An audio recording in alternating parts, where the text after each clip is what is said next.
This Week in Parasitism is brought to you by the American Society for Microbiology at microbeworld.org/TWiP.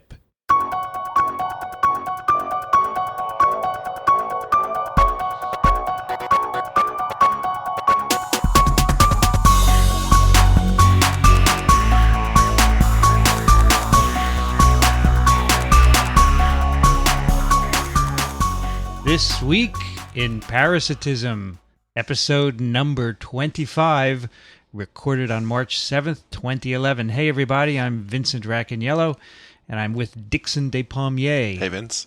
How are you, Dickson? I am doing well, Vincenzo. Welcome to my world. It's our world, Vince. Yeah. We're immersed up to our yin-yang in microbes. I understand. Now, let me just get something straight. Please. We made fun of you on TWiP because you went to see an orchid show. You did that, didn't you? But You made a big mistake, Vince. I made a big mistake. I see you brought me a nice photograph of an orchid. I did. So you're making me feel bad. Good. That's the whole idea. A nice, beautiful, what is it, 11 by 14 or something? It's closer to about 13 by 17. And you photographed yourself and you printed it at home and you framed it and you brought it in for me. Very nice. Thank you. I matted it. It isn't framed. It's matted. That's pretty good. It And isn't you too bad. signed it. I did. So I'm sorry we made fun of you. No, you're not. We just made fun of you because we thought you should be talking about I viruses. blew the day off, and you know, all right. actually I didn't. And so there's a follow-up to this that we'll save for the end of the show. All right. This show, which we can post in both TWiV and TWiP, which sort of redeems me. All right. You know, you don't a have to little bit. worry about what I think. You're retired. No, but I'm not retiring. You see, I might be retired, but You're I'm not not retiring. So I'm fired up and ready to go, Vince. Where are we going? We're going to go to the tropics, and we're going to study the transmission cycle of a very important parasite, which we haven't gotten to yet, but we are now at the crossroads of talking about it. It is none other than the causative agent for lymphatic filariasis. There are several causes, but there is only one that's worth mentioning. Although other people working on the Brugia would probably say, well, Brugia, come on, it's an important parasite too. But the big one that everybody talks about is Wuchereria bancrofti. Wuchereria bancrofti. And in fact, sitting out on my desk are two pictures, which I would love to share with the audience, of Woocher and Bancroft, Oh, these are gentlemen. after whom the organism was named. Woocher and Bancroft. That's right. And Both. who decided who would be first? Good question, because it's certainly not alphabetical. No. So, Dickson, if you and I discovered an organism, Vincenteria Dicksononia, or Dicksonaria vincentis. Yeah, we could make several combinations. Yeah, we could do that, but I'd much rather have a cure named after me than a disease, wouldn't you? Dickson, I'll bet if we went out into the world, we could discover an organism that hasn't been discovered yet. I'm sure Don't you're you right. think? Sure, just dig around in the ooze. Yeah. So, Woocher and Bancroft, you have a photograph. I do. And we should post it with part of this We will. episode, We'll right? do it. They discovered this. Now, this is lymphatic filariasis. Filariasis? No, now you've got me saying it. Filariasis. Filariasis. Lymphatic. Filariasis. The causative agent is a nematode. It is. Because we are still on nematodes. Correct. Having finished the episode actually last week that I just posted was the Onchocerca. Strongyloides. That's right. Onco is not up yet. Onco's not up yet. Strongyloides, which is the most unusual parasite. That's what you called it. It is, because it's hung up on the concept of being a parasite or a free-living worm. It's not sure which way to go, so it goes both ways. It doesn't have to make up its mind. It actually does both. Now, Wuchereria. Wuchereria. Woocher. Remember the guy's name was Woocher, so just Woocher. All right, so Wuchereria is no confusion there. He knows what he wants. Wuchereria bancrofti is a first-class bad guy, an obligate parasite. All right. So Woocher and Bancroft discovered it roughly when? Well, it's in the historical notes in the front of this chapter. I'm sure it'll say it. I don't commit these things to memory, unfortunately, but it was back in the 1800s, I'm sure. Yeah, it actually says Kobold 1877. Right. Well, he was the parasitologist that named him after his two colleagues, probably. Now, Demarquet in 1863 described Microfilaria of Wuchereria. Wuchereria. This had to wait with the advent of the development of the microscope in order for this to actually be discovered. Why is that? Well, because the adult worms were not associated with the circulating microfilaria. We're jumping a little bit ahead of the story, but I wanted to preface it by saying that we think of lymphatic filariasis as being mostly tropical. But guess what, Vince? We had an endemic center right here in the United States. You're serious?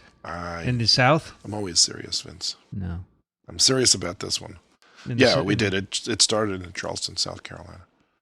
And it spread from there because that was the epicenter for importing slaves from West Africa. So another example of a parasite coming in. The other one we talked about was hookworm. An introduced species. That's correct. This is an introduced species. And how far did it spread from Charleston? Not too far, as you'll see, because unlike hookworm, which doesn't require a vector, this is a vector-borne parasite. In fact, all the filarial parasites are vector-borne.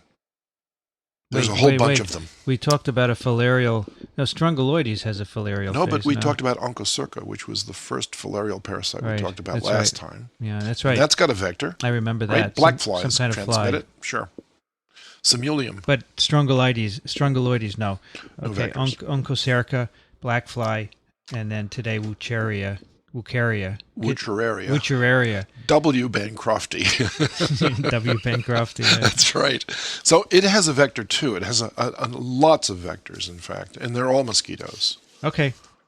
So where should we start? Well, at the beginning. Let's at the beginning. Sure, you can pick it up anywhere you'd like. But let's talk about where it's found first. Sure. Good. It's found throughout the tropics. Okay. And it's found both in the New World and in the Old World because of south of the equator, right? That's right.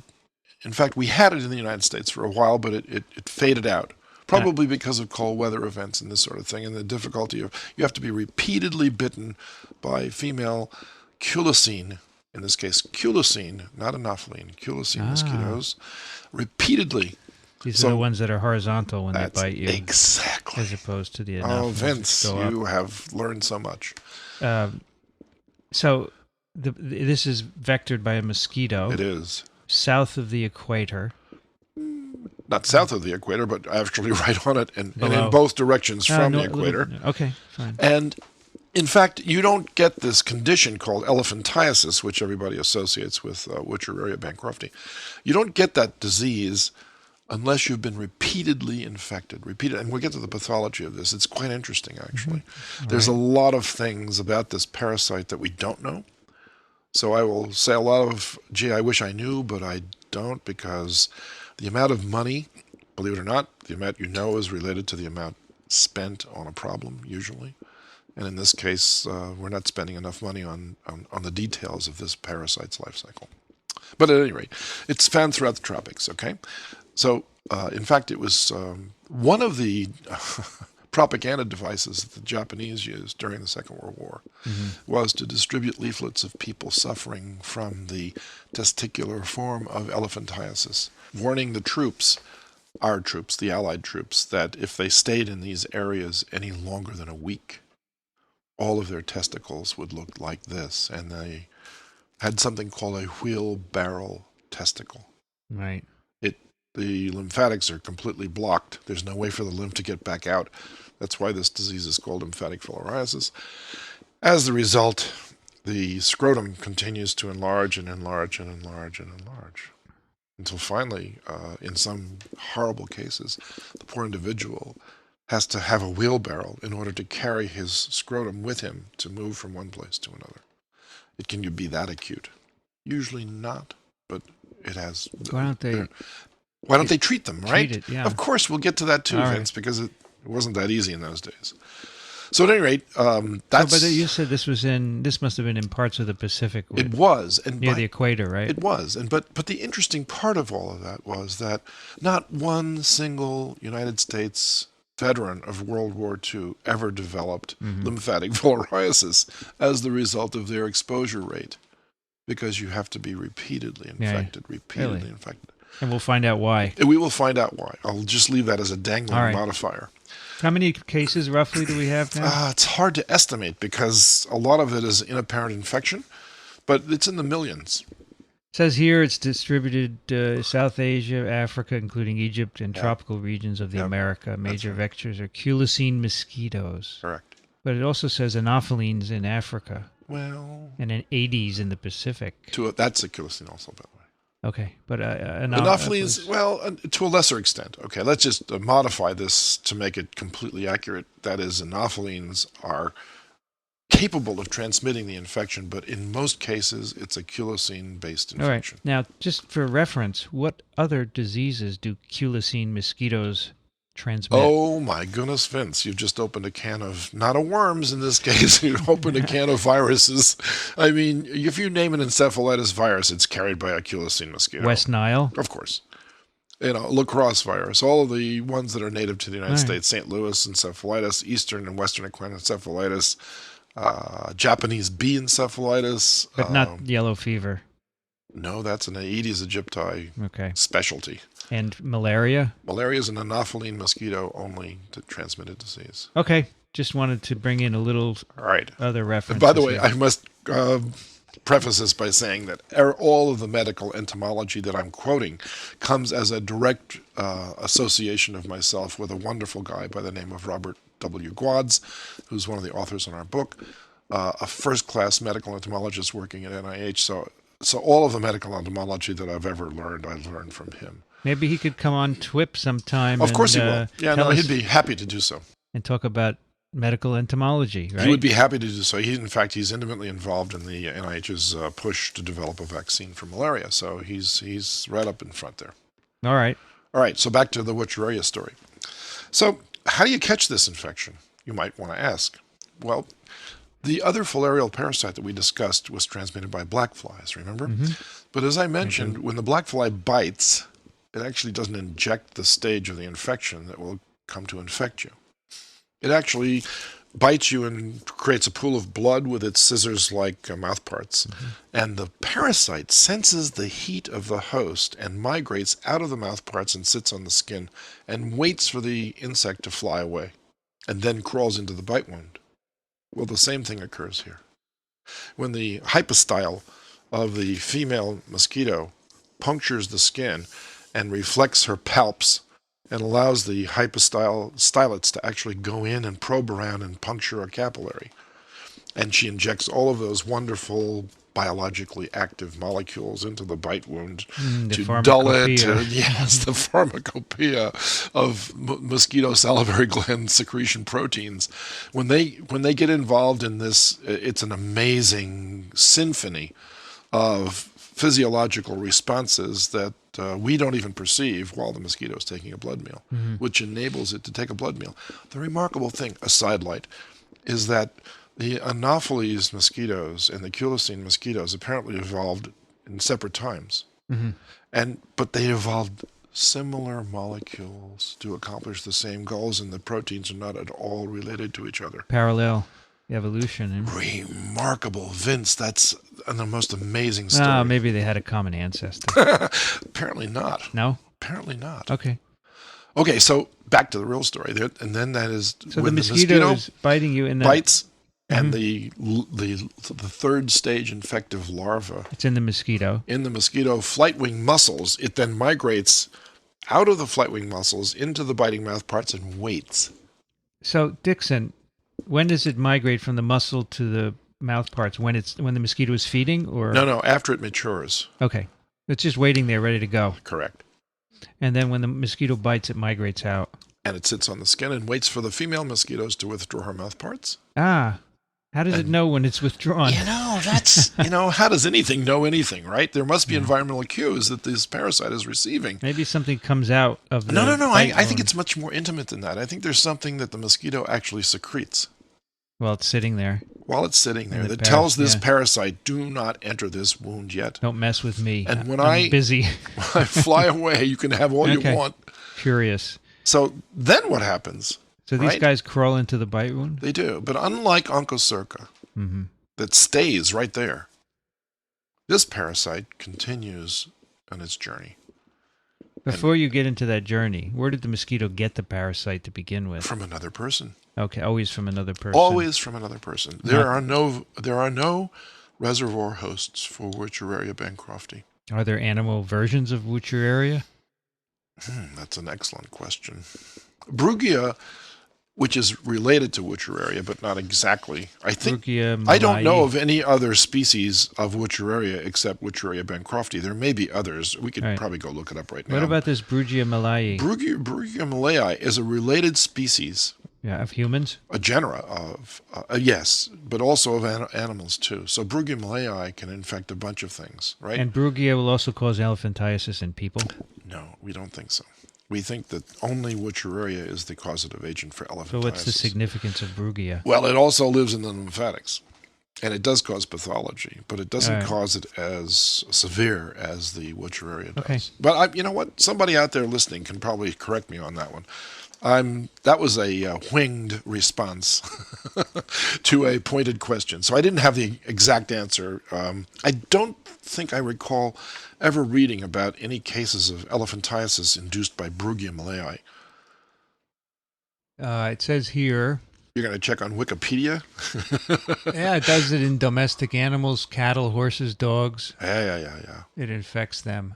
Well, filariasis does, but not Wuchereria bancrofti. Filariasis can also affect domestic animals such as cattle, sheep, and dogs. Well, the one that everybody's familiar with is Microfilaria immitis. That's the dog heartworm, and that's a filarial worm too, carried by mosquitoes.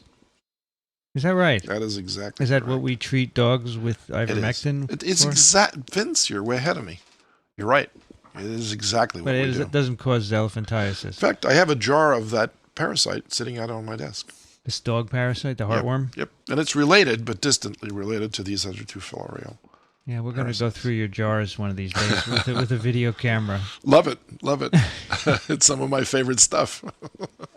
So some of these can, but I've just never seen... I think if you typed out elephantiasis and Brugia, you might get a better answer for your searching. Elephantiasis and Brugia, Brugia, right? I don't think that Brugia malayi causes... See, now this is from Wuchereria. Well, that's a human. Yeah, I know that, but that poor woman is just in terrible shape. Well, she's probably uncomfortable. She's got swollen legs. Her upper body is normal, but her two legs are rather... Yeah, that's right. Swollen. Is this reversible? We'll talk about this. We will talk about this. All right. In the past, no, but in the present, yes. No, we don't actually have any animals shown here with elephantiasis. No, there aren't any animal vectors. There aren't any reservoir hosts for this parasite. But I'm just curious as to whether Brugia can induce the same disease that Wuchereria can, and I don't think it can. Okay, that's my opinion. So, anyway, back to the story, and that is that what happens to the infective stage of Wuchereria after it enters the bite wound? You said it migrates, unlike Onchocerca. That's correct. So where does it go, Vince? And it's going someplace, and it doesn't go into the blood. I'll bet it goes into the lymphatics. It does, and then that's why it's called lymphatic filariasis. That's a pretty good guess, actually. Do you know why things like viruses and parasites preferentially go into the lymphatics versus the blood? You tell me first. Well, I have a suspicion. Well, I think that's the interstitial fluid collects first and collects the into lymphatic capillaries are more permeable than blood capillaries. That's fair enough. And so they tend to take up these particulate nematodes and viruses. But a mosquito just punctured your capillary, so it should be able to get not into always. that hole. Remember, it could hit one, but it might not. It might just put the inoculum, as we say, into the subepithelial space, which is full of lymph vessels and capillaries. That's true. And other migrating immune cells. You're right. You're absolutely right. So I would be curious to see whether Microfilaria immitis stage of its infection through a mosquito bite got into the lymph or into the blood first before it got to the heart. Mm-hmm. Because the lymph does feed back to the heart. Absolutely. Obviously. If you get in the lymph, you're pretty much in the blood. You are. That's right. So these guys get into the lymph circulation. They do. And then lymphatic circulation being sort of slower and less pulsing than blood. It depends on our muscular movement. Exactly right. The parasite takes its time. Where does it go? Well, it depends on where the luck of the draw takes it. Probably to a lymph node, right? It does. Actually, it does go to a lymph node. But then it stops. Hangs out in the lymph node. It just stops. What's in a lymph node, Dickson?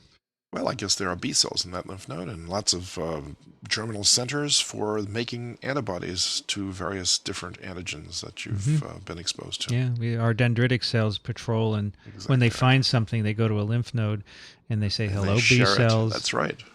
We have some problem here. You might want to check this out and consider making antibodies. Exactly. So what is this beast? T cells also. Yes. They also encounter T cells. Of course. And say, check out this peptide that I found, and if you need be, go do your thing. Exactly. So this parasite chooses that as a site for infection. That's what I'm lecturing about today, too. Right. I'm sorry to keep interrupting. No. You're not interrupting. So the parasite chooses the lymph node. It's drawn to the area by environmental cues that we don't understand. But the point of this is that it doesn't go any further. It does not enter the lymph node. It stops. What stops where? Right at the entrance? Yes. And it begins to grow. Now, there's a lymph vessel leading into the lymph node. One is an afferent and one is an efferent. Right. So it stays right at the portal? It does. How does it stay there and not get pushed in by the flow? Well, again, you don't know the answer? There's a lot of missing information here, Vincent. We don't know the answer to that one either. So here this parasite is tiny, microscopic parasite, and all of a sudden it starts to get the signal to grow. So far it's still in the third stage larva, larval stage that's come out of the mosquito. We're in the lymph. How long are we talking about here? A day or two? Oh, probably more than that even. Takes a while. It takes a long time, sometimes weeks. And it has not undergone any maturation. None. But so when it gets there, though, it does undergo another molt and then yet another molt to become an adult worm. And it's either a male or it's a female. These are very tiny at this point, I suppose. They're extremely tiny, but not for long, Vince, not for long. The lymph is a very, very rich fluid filled with nutrients. And this parasite somehow accesses that nutrient supply, but we don't know whether it does it by ingesting it orally or transporting it across its cuticular surface, or whether it has special surface plug-like organelles that Trichinella have that allow it to take things up or give things off through their cuticle or through the cuticular apparatus. I would call them apparatus because they... So this is an adult now in the lymph node. Now it's an adult, outside. But it takes a long time to grow up. How big is this adult? Months. Vince, it's huge. Really? It's as long as this... 12 inches? Oh, more. So it remains outside but it's the lymph node? It's thread-like. It wraps around the lymph node or what? Yeah, it just keeps growing back and forth on itself. And eventually, of course, what happens when it gets too big? Moves on. No, it's going to plug up the lymphatic. So it is at the portal of the lymph, and then it gets bigger, and then it winds itself within the node itself? No, it never gets in the node. It only stays in the vessel. Only. And it's coiling around in the vessel. Yeah, it's folded back on itself, like a tapeworm in the gut tract, the same kind of thing. This is called a microfilaria. No, the microfilaria No, later. Later. So what is it? Do we have a picture of an adult here? We don't. No. Why don't we have a picture of an adult, Vince? Well, it's probably hard to dissect out of a lymph node without breaking it. It's not in the lymph node. It's in the lymph portal. It's in the lymph vessel that leads into the lymph node. I Get see. it? So it grows backwards and coiling and that's clogging. Correct. And clogging is the best word. The vessel leading into the lymph node is called the efferent. Efferent. So it's in the efferent lymphatic. And it blocks it. Eventually it blocks it up. Because it's not just one adult, it's a series of adults. Oh, that's what this picture is. Yeah, here. There's a bunch of larvae that are deposited on the skin from this female mosquito. Kulesin. Yeah.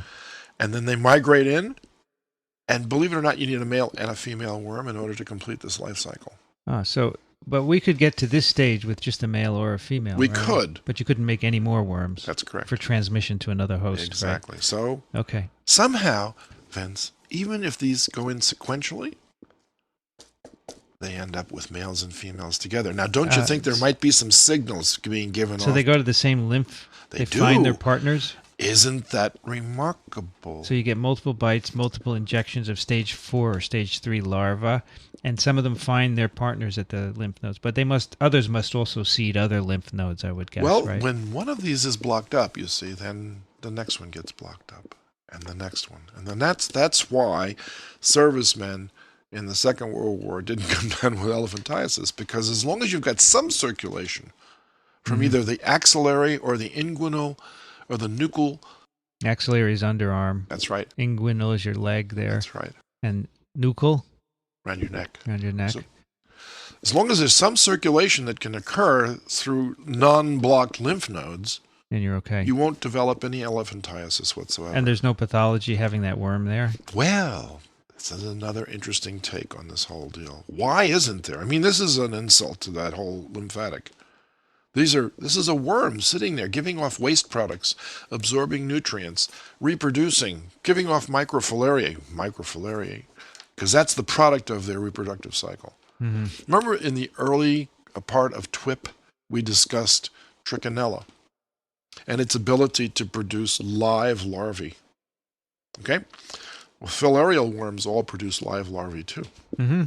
After mating, then the female is fertilized, her eggs are fertilized, they start to develop the larvae, and eventually they exit through the vulva. These are microfilaria. These are called microfilaria because they're very small. Obviously, they're microscopic. Yeah, that would be a stage what? Well, it's actually stage 2. Right. It's got the sheath left over, as you can see here. We have a picture of one over here where the sheath from stage 1 is still there. Mm-hmm. Here's the worm inside has now got the second stage cuticle. When it's sucked up by the mosquito, it now develops to the third stage in the flight wing muscles, ready to be deposited on the skin of the next victim. So it could be even the skin of the same victim. If you live in an area where the mosquitoes are always around you. So a mosquito could bite you, pick up stage 2, you said? Or 3? Yeah, stage 2. 2.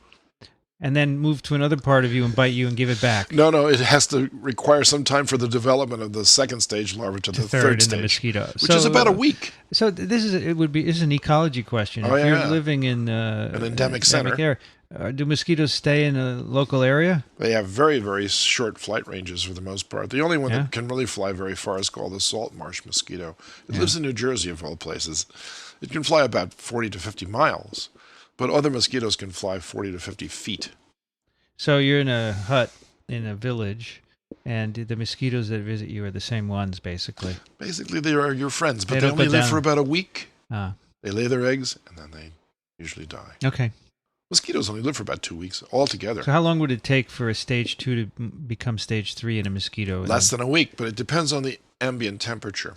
So it has to be less than the lifespan of the mosquito, obviously. Right. I mean, if they hit a cold snap in a place where this was endemic, like I mentioned in South Carolina, they've actually recorded snow down in Charleston sometimes. Right. And when that happens, that gets rid of the mosquitoes, eh? Of course.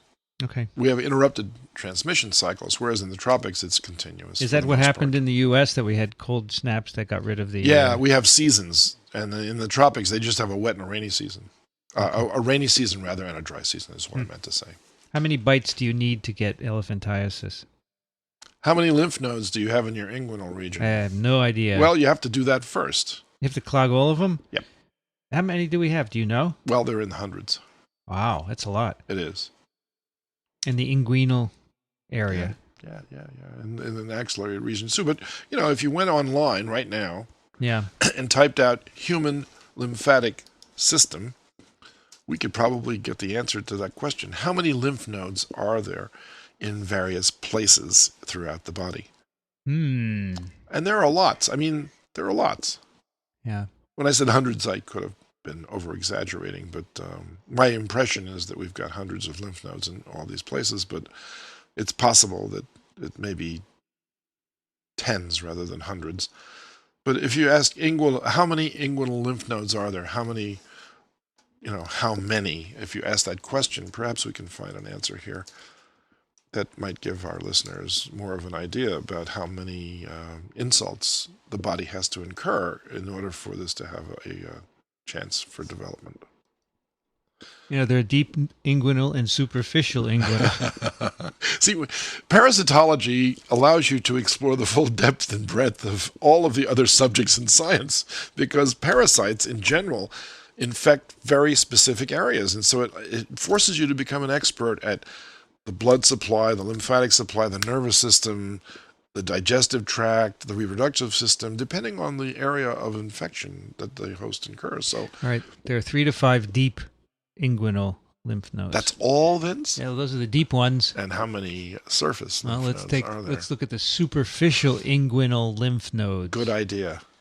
There must be more than There are approximately 10 superficial. That's it? Yeah, Dickson. That's it? You mean it was off by a factor of 10? Good thing we checked it. Jeez. Otherwise, people would be. Well, you see, the point is that I'm not an expert on the lymphatic system. So I've learned something today, too. Well, it's telling. If there are 13 or 14, then you don't have many to block up. You don't have many to block up. So could one mosquito bite deliver enough larvae to block them all up? No, and I'll tell you why. Because if they receive an overwhelming infection from Microfilaria that they suck up from an individual, Yes. it'll kill the mosquito before they actually produce their third stage larvae. So That do you know. know how many bites you need? Well, you'll need a minimum of 13. Is that true? Well, if you're going to block up all those lymph nodes, Vince. I just want to know how the filaria know to go to, not filaria larvae, how do they know to go to one that's not already occupied, the lymph node? Probably by the flow rate of the lymph. Oh, here you go. That makes sense. There you go. Yep. Yep. Okay. Okay, back on track.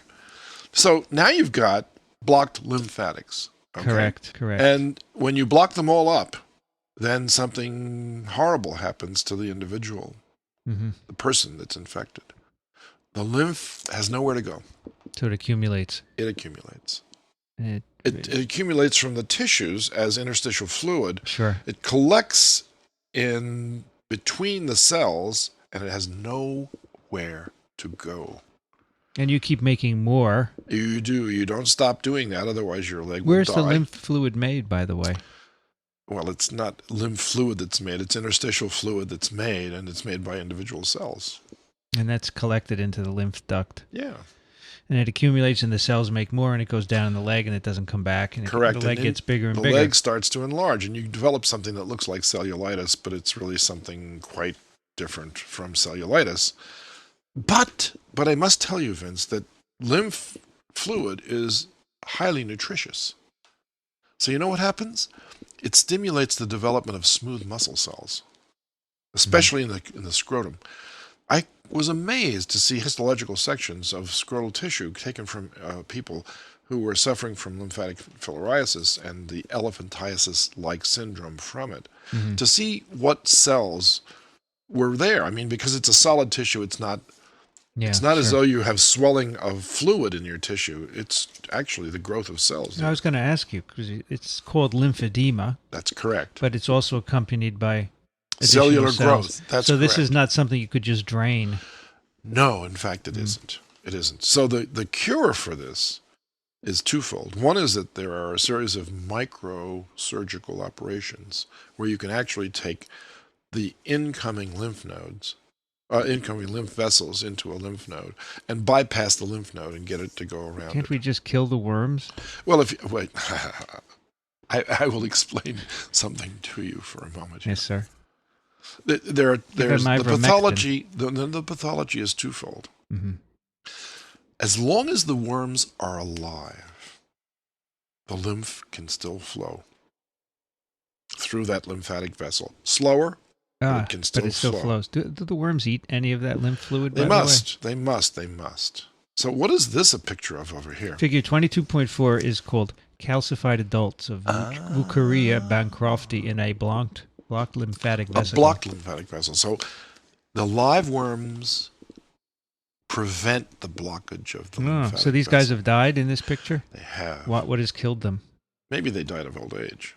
What's the time frame that we're talking about 10, here? 15 years. So, but from the time you get your multiple infections, but those multiples can happen over years, right? They can, or it can happen when you're still a small child. And then later on, 10 to 15 years later, without having any clue, you slowly start to swell. Or does this happen really quickly and you get a big leg? I think that all of the worms have to die, and that creates the blockage, and that leads to the lymphatic filariasis. So the elephantiasis, the lymphedema, only occurs when the worms die. Correct.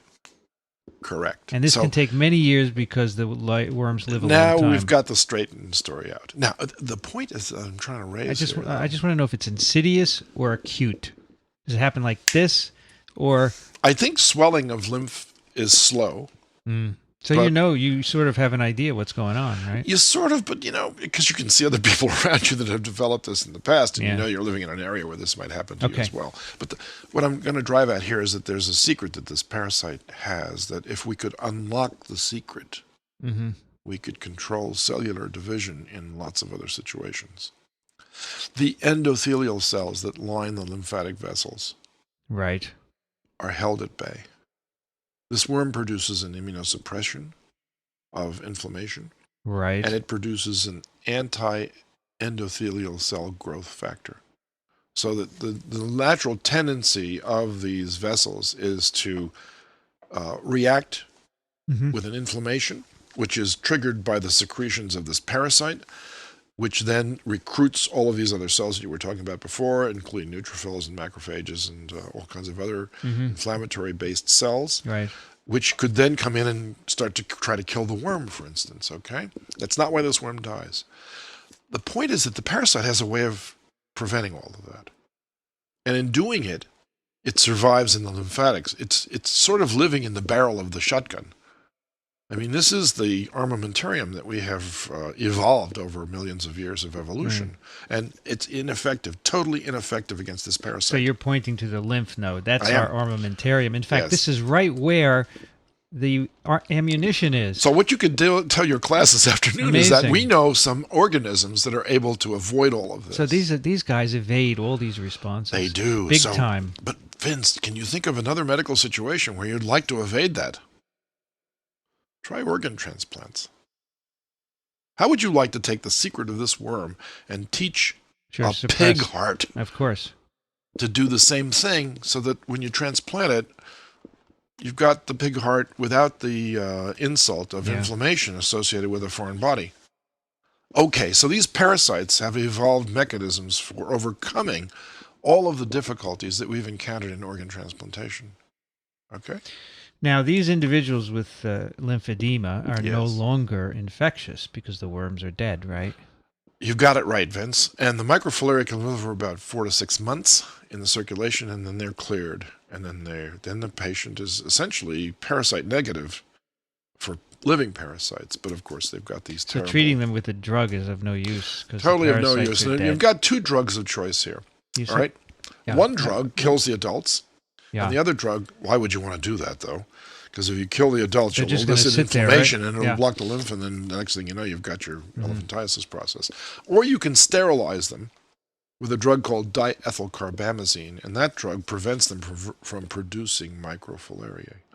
That's sort of altruistic, because you're not really aiding and abetting the change in pathology to this patient.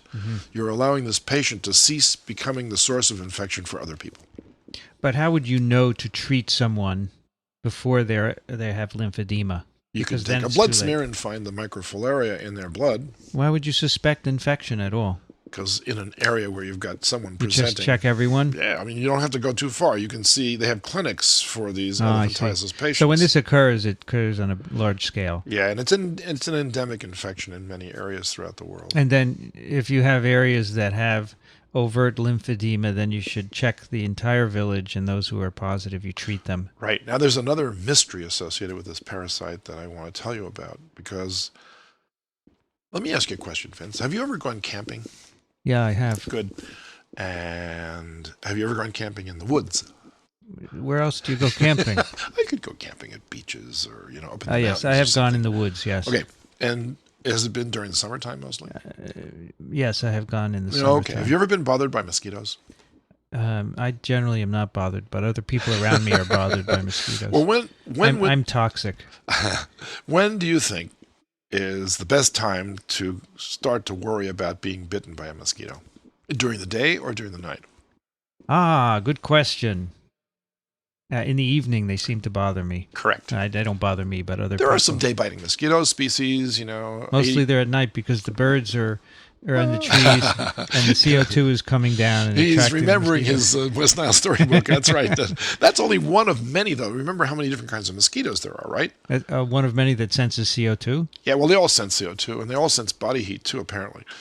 But they all have preferences. Once they smell you and Yes. pick up your odor, they know who you are and what you are. And they would prefer an animal of a specific species to bite. Believe it or not, they're very selective for the most part. Yeah, but in the woods camping, okay, these mosquitoes are not used to people. This So why is- are they biting us? Good question, Vince. That's a great question. The answer is that there are some generalists out there Yeah. that would bite anything that moves. Got it. And these are the ones that get us. Bingo. And we're a big animal. Hey, go for it. Why do you think animals are covered with fur and hair? To prevent a lot of these things from occurring. Why do we have so little fur and hair on us? Because we're now very domestic. We create our own environments. Okay. What I'm driving at here is that in transmitting filariasis, Yes. when is the best time for this mosquito to bite the patient? Well, To pick up the microfilariae? when in the daytime, you mean? Or at night? It would be in the evening, no? So if you go around the world, you can find areas of the world Mm. in which you have day-biting mosquitoes and others where you have night-biting mosquitoes. There's an interesting twist to all of this, Vince. In most areas, they're night-biting mosquitoes. The microfilariae in the blood of the patient that's infected with Wuchereria bancrofti presents their microfilariae in the peripheral blood only at night. Oh, that's interesting. So it's cyclical. It's cyclical. It's periodic. They call it periodic. Yeah. So where do the microfilariae go during the daytime in the host? I don't know. I think we do know the answer to that. And they collect in the capillaries surrounding the lungs. Really? And that's where they sit. And they respond to the concentration of CO2 and oxygen dissolved in the blood. Okay? And when the oxygen level drops at night, when we go to sleep, it releases the microfilariae from the lung fields and they go into the peripheral blood.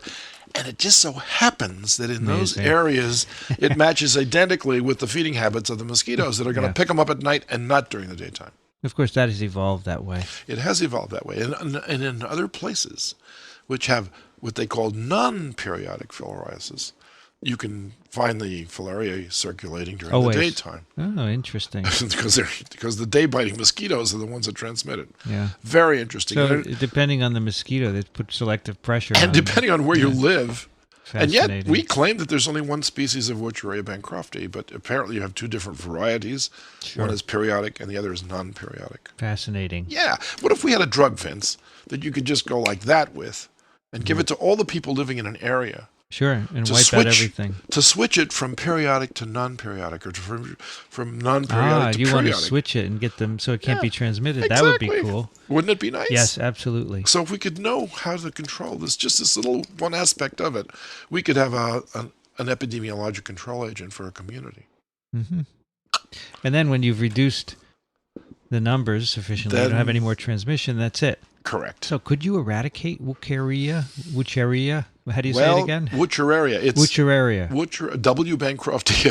Wuchereria. I want to learn how to say it. So it's Wuchereria. It's Wuchereria. Well, if you look at the word, Woocher. it's not hard. Woocher was the guy, and area is his disease. Yeah, got it. Okay, Wuchereria. and Bancroft was the guy too. Yeah. So the answer is there are no animal reservoirs. So it's eradicable. It's eradicable. However, it hasn't happened. Should we? Should we eradicate it? If I had to live in an endemic area for whatever other reason, if I was an anthropologist or an ornithologist or, I just moved to a tropical island where this was prevalent, like, for instance, the Dominican Republic or Haiti, which still has this, by the way, then I would like to get rid of it. You bet I would. So if you had a choice between eradicating malaria or this, which would you do first? Malaria kills far more people. Kills a lot of people. Yeah. Do these people die with this? They die with it, not from it. They don't die from it. No. You don't get infections or They any do. of that They get sort? fungal infections. They get a lot of bacterial infections. They develop anergy, just like lepers. Anergy. Sorry, people suffering from Hansen's disease. That's not the way to refer to them as lepers. Okay. They are people who are infected with The Mycobacterium leprosy leprae. bacillus, yeah. That's right. So they get they anergy. get energy, so they get burns and they get secondary infections and wounds, and that's And it's also difficult for them to move around, right? it's extremely difficult for them. So in India, which has a lot of this also, the surgeons there develop these microsurgical procedures to move the lymph around the blocked lymph node. That's the only way to tackle this? Apparently. Wow. But they've perfected the operation so that it's effective And this is because the lymphatics are blocked. from dead worms. Not from live worms, from dead worms. If we could somehow dislodge those worms, what if we put people in a sonicator? Some kind of thing that would probably dislodge. You mean like else. a lithotrixator? What's that? You don't know what a lithotrixator is? No, I don't. I know that. Now everybody out there knows that Vince has never suffered from kidney stones. I have not. Because if you have, that's what they do. Yeah, something it's similar. ultrasound. It's ultrasound. Well, couldn't they do that to dislodge? It's an interesting suggestion. I don't know if anyone's even thought about doing that. I don't know. I don't know what the answer is. But the point is that if you killed this worm, where the immune system and the endothelial cells from the lymphatic vessel are ready to pounce, but it's like watching one of these cartoons where this guy has a little button and he pushes it to freeze the action, right? Mm-hmm. And here comes the sledgehammer down on the fly, and just before it gets to the fly, he pushes the button and freezes it. If you can imagine, that's what the worm does to your immune system. Mm-hmm, sure. You release that hold on your immune system, what's going to happen next, Vince? The lymphatic vessel will be completely blocked up if you kill the adult parasite. Wow. I know. That's a real interesting issue here, that you can't actually go and kill these adult worms. You do that and you're in trouble. Big trouble. You have to give steroids along with it. Yeah. A lot of these parasites require the addition of steroids to the treatment regimen, because otherwise there's an innocent bystander effect of killing innocent cells that have nothing to do with the pathology of this infection as the result of the development of this large... It almost looks like a pseudotubercle when this thing develops. It almost looks, but on a large scale. All right? Did you teach this to medical students here? The answer is yes and no. In the beginning of my career here, we had time for it. But as time marches on, of course, and as the curriculum becomes more truncated and becomes more knowledge-based with regards to the latest developments, let's say in genomics or pathology or whatever, you name something, the amount of time that was allocated for the teaching of parasitic diseases decreased. So I was eventually reduced to only 8 sessions. Now you have to pick 8 of these to talk about. Which ones do you pick? You pick the ones that the physicians are likely to encounter when they get out, right? Of course. Well, they're never going to encounter Not here in the U.S. No, unless they travel to Haiti or to Dominican Republic or to some places in South and Central America or to Africa or to India or to... Well, wait a minute. Most places on Earth have this, and we're one of those lucky places that doesn't have it. And yet we orient everything towards this lucky little place. And a lot of physicians, after they graduate, do work for Doctors Without Borders and all kinds of other NGOs, and they travel, and they're totally annihilated, I would say, with the knowledge that they don't have with regards to all these diseases. Even the people living in the areas know all about them. So if you were training in some of these areas as a physician, you would certainly learn about this, right? Look, if you want these diseases to go away, you better train U.S. physicians to how to make them go away. Why? This was Bill Gates Jr.'s biggest statement that he made at one of the Davos meetings for the economic summits. He said, U.S. physicians have no knowledge of tropical diseases. Right. And it's true. I mean, if you look around the country at the schools that teach the subject, you can count them on one finger now. There used to be 10 or 12 major centers for the training for this. Why? And it was justified based on the fact that the United States of America had troops stationed in tropical zones where these were big problems. I see. All right? Yeah. So we had a need for having doctors educated in this level. So they went to the Pan American Health Organization down in Panama to study at the Gorgas Institute and that sort of thing. So all that has gone by the wayside. I mean, these diseases haven't gone away. The incidence rates are probably the same as they were 40 years ago. So why aren't we concentrating our educational experience on eliminating diseases in less developed countries so that the economic impact of having those countries less developed would be less because they'd be more developed without these diseases? Well, the majority of physicians trained in the U.S. remain here, right? Yes and no. I mean, I think we send a significant minority of them abroad.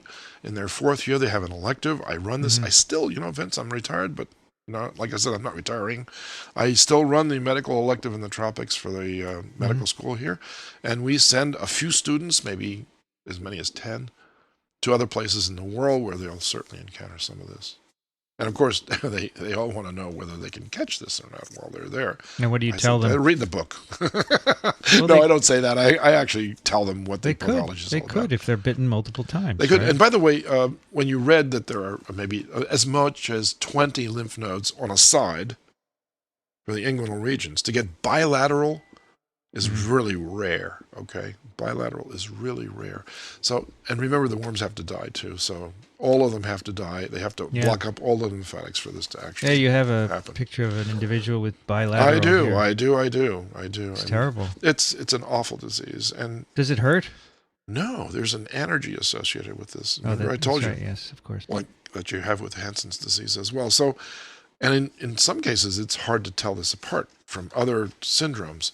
There's one called Milroy's syndrome, which is typical in women, in middle-aged women in the United States, for instance. They can develop a non-bilateral lymphedema in one of their legs, and it's initially mistaken for a case of elephantiasis, but of course their travel history would reveal that they haven't been anywhere. So that's how you. So history is crucial. History is crucial. Harold New always said that. I know, he was quite right. So how do you treat this thing, right?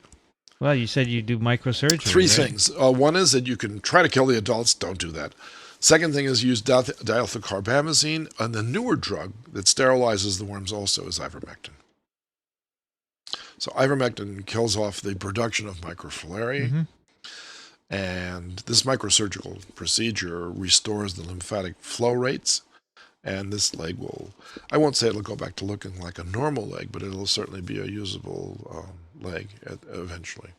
So that removes the worms chemically? It doesn't remove the worms, it just bypasses where they live. Surgery. Yeah. Oh yeah, of course. But there's no therapy other than surgery that could restore circulation. None. Unless we develop a cavitator. What did you call that for the stones? No, lithotrixator. Lithotrixator. This is for kidney stones. Yeah. Not gallstones. No, you'd never do it for gallstones, but you do it for kidney stones because they're just too goddamn painful. Excuse the expression, but they're just incredible. Did you have them? No, but my younger son has them. Occasionally, and he's been admitted into the emergency room in dire pain. Yeah, sure. And, an hour later, you pass it, you're gone, you're back to normal again. Right. But it's an excruciating pain, and I really feel badly for him that he's got this condition. It's your fault. It must be genetics. Yeah. Maybe, but it could have been my wife. Now, wait a minute. Both of you. Well, it's no one's fault. It's just it's not genetics. A fault. No, we don't want to make this as a fault. We want to make this as a condition. It's one of the ways that humans That's go. right. So it would be more than instructive to look at the way in which this parasite controls our immune system by their excretory and secretory products. Absolutely. This worm encodes many, many antagonists, I would guess. This is correct. Just like the salivary glands of a mosquito have all these pharmacologically active substances. We could take advantage of those. Why don't we take advantage of them? I mean, we're obliged to try to take advantage of them. And yet, when you make this case to a funding agency, they say, that's a great idea. Show me some preliminary evidence. You do need some data to get significant money, yes. Well, I think the pathology of this is enough to suggest something weird is going on, and let's try to find out what it is. But the answer is they don't like what they would call fishing expeditions. Well, there are mechanisms now from the NIH where you can fish. There's an R21, you're right, which is a 2-year grant where you can risky. It's encouraged to allow investigators to change direction, so you don't need a lot of data. You don't actually need any, and you can be risky. You're right. In fact, the whole field of angiogenesis was jump-started because of that kind of thing. I think that's good. We need that. Of course we do. Unfortunately, I was bypassed when I was in the lab. You should write one now. Try again. I think I'm doing what I want to do right now, I think, Vince. Yeah, okay. All right, Dickson, anything else we need to say about Wuchereria? Wuchereria? Darn. Wuchereria bancrofti? It's okay. Not at this moment, but I would love to get somebody on our show via Skype someday that's working on Brugia, which is the animal model for this. Be great, sure. I'm sure we can identify people. I would love to know what the contacts are between Wuchereria and Brugia. That is to say, how much of their genomes are similar, that sort of thing. In phase 2 of TWiP, we will do that. We'll get experts here, and we'll Phase talk 2 about of papers TWiP. and research. And there TWiP you go. squared. Should we do a few emails? Sure. The first one is from Casey. Professors, I would like to thank you for the excellent podcasts regarding parasites and viruses. Although I must say, I think TWiP is more enjoyable than TWiV. I graduated... Thank you for reading that, Vince. I'm surprised you elected to it. I don't hide anything. I graduated with a bachelor's degree in microbiology and a bachelor's degree in clinical laboratory science from the University of Iowa, ultimately becoming board certified in medical laboratory science with the American Society for Clinical Pathology. I'm currently working as a clinical microbiologist at a 500-bed hospital that just recently got rid of the parasitology laboratory. Unfortunately, I wish the United States put more emphasis on parasitology as it does in the other areas of medical microbiology. Here. While I was a microbiology major, the Department of Microbiology never offered a course in parasitology. In addition, as a CLS major, we were only given a 3-day lecture on parasites, which was really just brushed aside. Your podcasts continue to increase my interest in parasites, pushing me to buy many books on the subject to add to my already growing microbiology library. Right. I must admit, though, I have not bought the book by Dr. Despommier yet. Better hurry. I've only got 7 copies left. I can easily relate to some of the patient cases, as I was recently infected with 2 parasites, Giardia and E. histolytica, while I was in small villages in Vietnam and Cambodia. Bingo. They're impossible to avoid over there, I'm sure. I was just admitted to the University of Texas Medical Branch as a PhD student in the Biomedical Sciences program. Nice. With an emphasis on experimental pathology. During my interview, they found it interesting that I mentioned parasitology as an area of research interest. Cool. I do not know if you have mentioned it in previous TWiV or TWiP podcasts, but I would like to inform you of the Infectious Wearables site. I have bought several infectious disease ties from this website, which are always a conversation starter at family and professional gatherings. Right. Yes, I have a tie. Oh, you have some toys also. That's from another one. Okay. So these are wearables. Okay. Those are from Right. giant microbes. Right. And they have... The one I love is I'm blocking on the first name of this famous painter, but his last name is Hopper. Edward Hopper. Edward Hopper, and he has a wonderful, evocative scene of a guy sitting in a diner. It's probably 3 o'clock in the morning, and they're busy cleaning up, and it's really a lonely picture. And this is a takeoff on that. And the guy at the counter is leaning over to the guy on the other side, the customer, and of course the whole shirt is filled with ova of parasites, and the guy is saying, "How do you like your eggs?"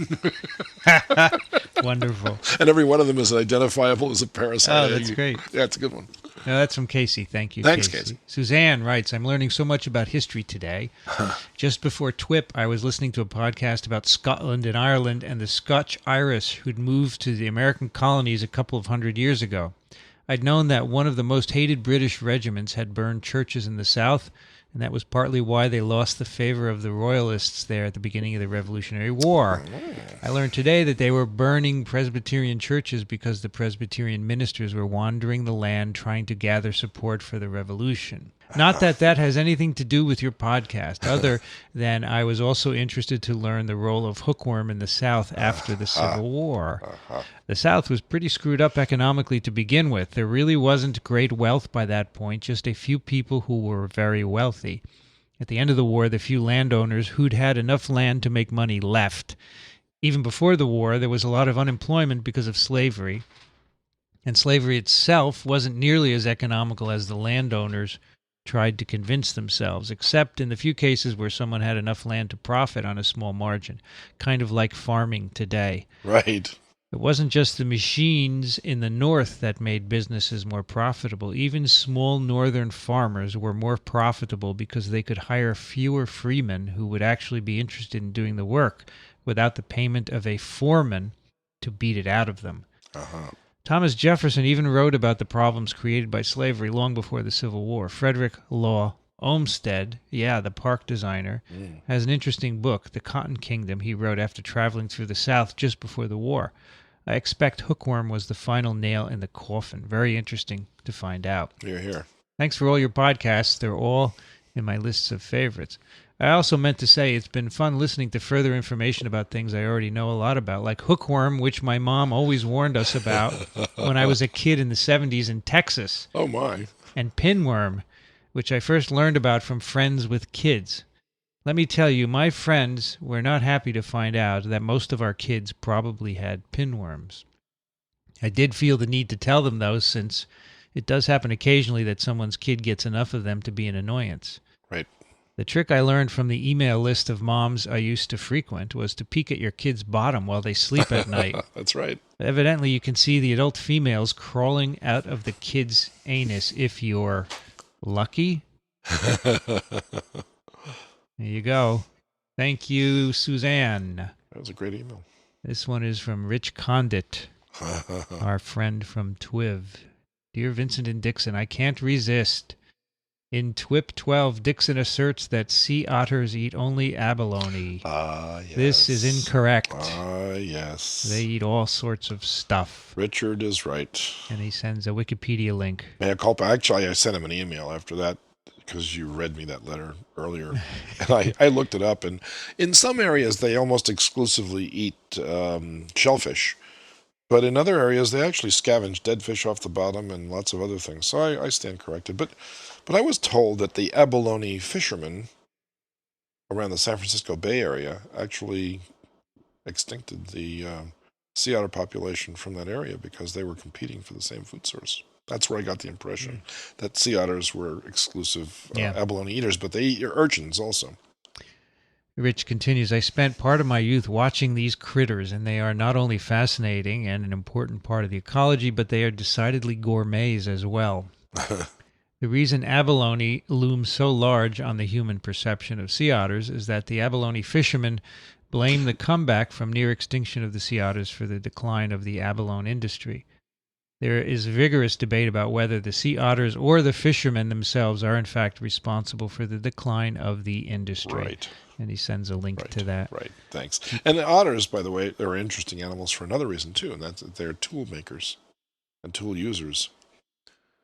They sit on the surface because they are very buoyant, and they bang on the shells with little rocks to break open the shell. That's an incredible innovation. Yeah, it's cool. Yep. Keep up the good work, Rich. Thank you, Rich. We have one from Joe. I very much enjoy listening to your TWiP podcast since I recently discovered it on iTunes last month. I particularly find the clinical presentation information and patient anecdotes informative. I will be starting medical school in the fall and will be sure to keep this information in mind as I go through my training. There was mention in your broadcast, Trichinella spiralis, about the lack of current research being conducted on this parasite. I'm not sure if you are already aware of this article, but I thought you would be pleased to know that in the March 2011 issue of Nature Genetics, the genome of Trichinella spiralis has been drafted. Indeed. Keep up the excellent work. Hear, hear. And then Godfried wrote, Dear hosts, rather than parasites. did you ever consider yourself as addictive substances? Uh-oh. Some weeks ago, a friend of mine suggested TWiP and TWiV, and now I find myself listening to your podcasts too frequently. There's a huge trove of episodes that I'm overdosing on, with horrible clinical effects, as well as collapse of my social networks. Currently, I'm doing a Master of Science in Infectious Disease and combining this with your podcast. Thanks a lot for your effort. It is seriously helpful and fun. I had a question to Dr. Despommier. In an earlier episode, the genome size / gene content of Trichinella was discussed. Yes. It was mentioned that it has more genes than C. elegans. Correct. Last week, I saw a paper in preprint in Nature Genetics that discusses the genome of Trichinella, Go on. the Jaffe genome that we just heard about. Yes. It seems to have fewer genes than C. elegans. I tried to work my way through the paper, but it's dense and a lot of data. I failed. I wonder if Dr. Despommier, with his experience with this bug, could shine his light on this paper. I'm especially curious if the paper explains long-standing questions of Dr. Despommier regarding Trichinella that maybe the authors hadn't thought of. Exactly. It must also be good news for him that his animal has been sequenced and that scientific research is continuing to be done on trichinella. Hear, hear. All the best, Godfried. You know what? When I made that statement, it was just based on the actual amount of DNA in the genome, but not the genes of the genome. So now we can go back and look and see. And indeed, I'm going to check that out. Dickson, why don't you have a look, and then in a future episode we could chat a bit about it. Love it. Then you can be more help to me than I can to you on this one, then, Gene, Vince, because... No, I'm not Gene, I'm Vincent. No, I know that, but you're used to thinking about genes more than I am. Yeah, I'll have a look with you, no problem. I'd love that. We could do a part of an episode about it. Sure. Yeah, I'd love that. Well, that'll do it for another TWiP. You can find us at microbeworld.org/TWiP on iTunes and at the Zune Marketplace. If you want to listen on your smartphone, either an iPhone or an Android device, go to microbeworld.org and purchase the Microbe World app. As always, send us your questions and comments to twip@twiv.tv. And Dickson Despommier, thank you so much. Oh, Vince, it's always a pleasure. You know that. For another riveting episode. Wuchereria. Nope. Wuchereria. Some people do pronounce it like that, but Wuchereria. Woocher. Wuchereria. Woocher. Hey, what's your area? That's right. What's your area? Wuchereria, bancrofti. You know, I always give it the Italian That's accent. okay. Dickson is at trichinella.org, medicalecology.com, and verticalfarm.com. And I am Vincent Racaniello, and you can find all of what I do at virology.ws. You've been listening to This Week in Parasitism. Thanks for joining us. We'll be back soon. Another TWiP is parasitic.